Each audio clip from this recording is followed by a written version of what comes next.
Donald Trump के अमेरिकी राष्ट्रपति बनने से पहले ही 1.25 साल से चल रही गाजा की जंग को खत्म करने की डील हो गई।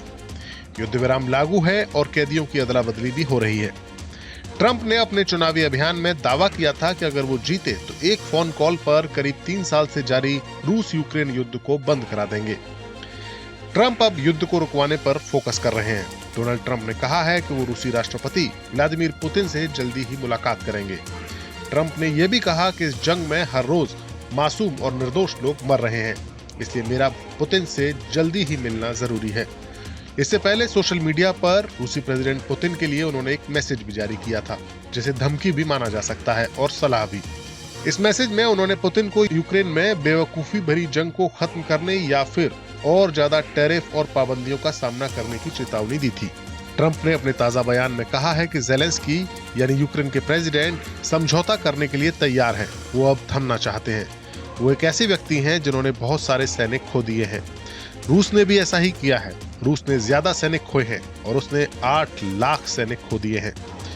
उन्होंने ये भी चेतावनी दी कि यदि जल्दी ही युद्ध विराम नहीं हुआ तो फिर उनके पास रूस की ओर से अमेरिका और बाकी सहयोगी देशों को बेचे जाने वाले सामान पर टैक्स और पाबंदियों में इजाफा करने के अलावा कोई रास्ता नहीं बचेगा।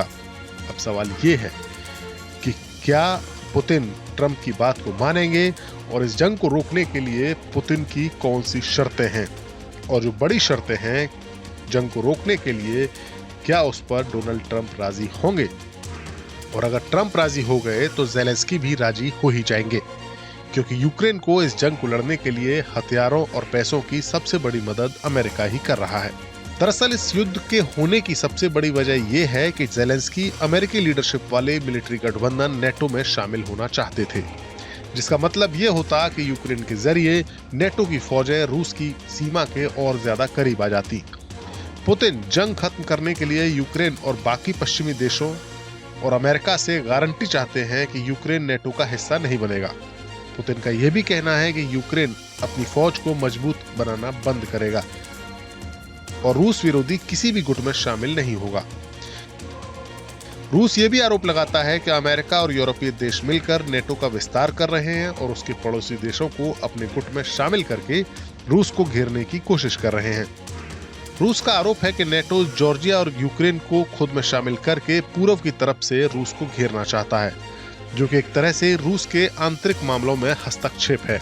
रूस अमेरिका और बाकी पश्चिमी देशों से गारंटी चाहता है कि वो इन देशों को अपने गुट में शामिल नहीं करेंगे या फिर इन देशों में अपनी सेनाएं तैनात नहीं करेंगे।